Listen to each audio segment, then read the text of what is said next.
I was making pretty good money. I was building a name for myself in my industry, and I even had a growing community in a city that was thriving. So why would I stop all of that and move across the world to a place that a lot of people have never even heard of to learn a language that many were telling me wasn't very useful? Over 20 years ago, just out of high school, when I was living in Andalusia, which is the southern region of Spain, I was learning Spanish, and a friend I had there one day told me, "Hey Scott, do you know your last name Zuniga, or in English we say Zuniga or Zuniga? Did you know your last name is Basque?" And I said to him, "What's Basque?" He's like, Basque people from the northern area of Spain, the Basque Country.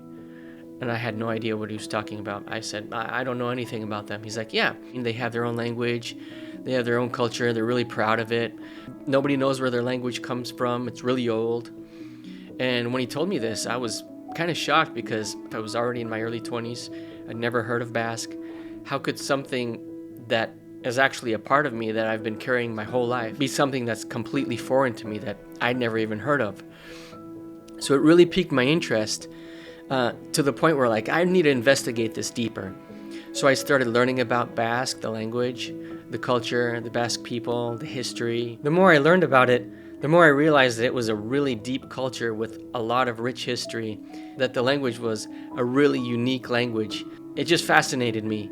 And to think that my name came from this cool culture, this really rich background, was something that I just got more and more excited about it, until it started becoming something that I talked about to everybody. I said, "Hey, did you know my last name is Basque? Have you heard about Basque? Do you know what the Basque history is? Do you know this? Do you know that?" I made up in my mind that sometime in my life, I was going to learn the Basque language. I always figured that when I retire, I'll move to the Basque Country, and in my golden years, I'll learn the Basque language. But I guess as I got into my 40s and I had friends that had died, I figured, what's my life all about? Do I really want to just try and grind and do something that I'm good at? I understand I can do well, but it just doesn't feel like it's my reason for being here on this planet. I don't feel like it's a creative endeavor for me.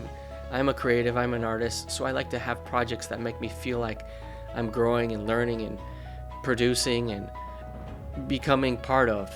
And what I was doing was just complete opposite of that. Once I came to that realization, it was a done deal. It was made up in my mind. There was no turning back. That doesn't mean it was easy, but the reasons were there, and I was going to move to the Basque Country, and I was going to learn Basque. So a year and a half ago, I made all the arrangements, sold everything, and I picked up and I moved to the Basque Country. I've been here for a year and a half now. I'm studying the language. Every day I get better at it, specifically to teach Basque and help promote the language. After a year and a half of studying in these Basque schools, I have some serious thoughts about the language, about the area, about my decision, and I'm excited to discuss those in all of my videos. Please like this video and subscribe to my channel, and click on the bell button to get notified about all the videos as I tell the story about the journey I'm on.